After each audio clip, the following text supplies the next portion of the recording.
Hey guys, today I want to present you this wireless car alarm. The box looks like there is a Barbie toy inside, but let's open and see.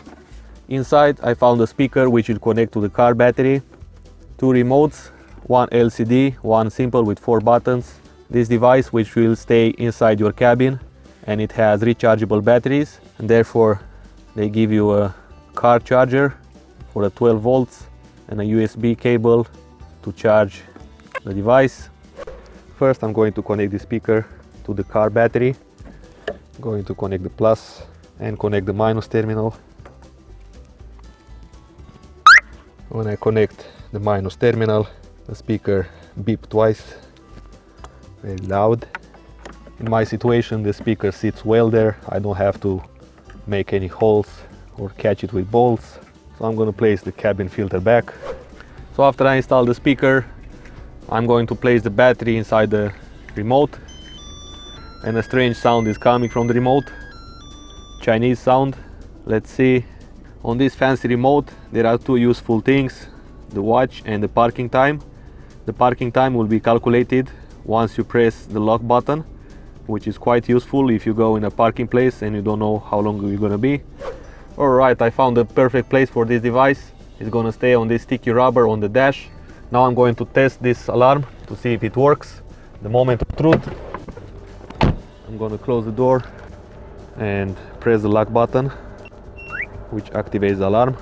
Now let's open the door and see what happens. And the alarm turns on.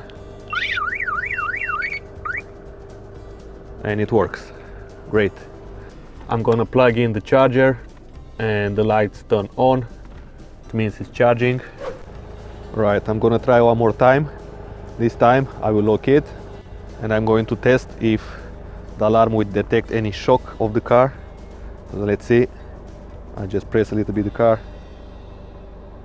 Nothing happens. I'm going to push it more. Let's see now. Yeah, as you can see, the alarm turns on. And it shows on the screen here like a little hammer on this car. It means that the car has been pushed or something. Cool. On the side over here there are two switches which will adjust the sensitivity of the shock detection and the sensitivity for air pressure. I'm going to take all of them on the low position. Let's see. Turn it clockwise, both of them. Like that. So let's check now with a low level of sensitivity. The car is locked. I'm going to open the door, and yeah, it works.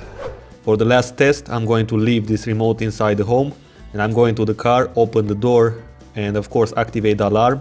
Hopefully it's going to activate the alarm as well on this remote.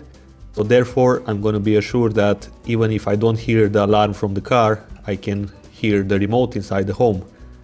So let's do this. I put for you a watch over here and I'm going to the car right now.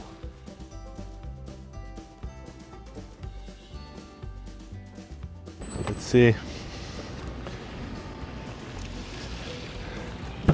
The alarm should ring.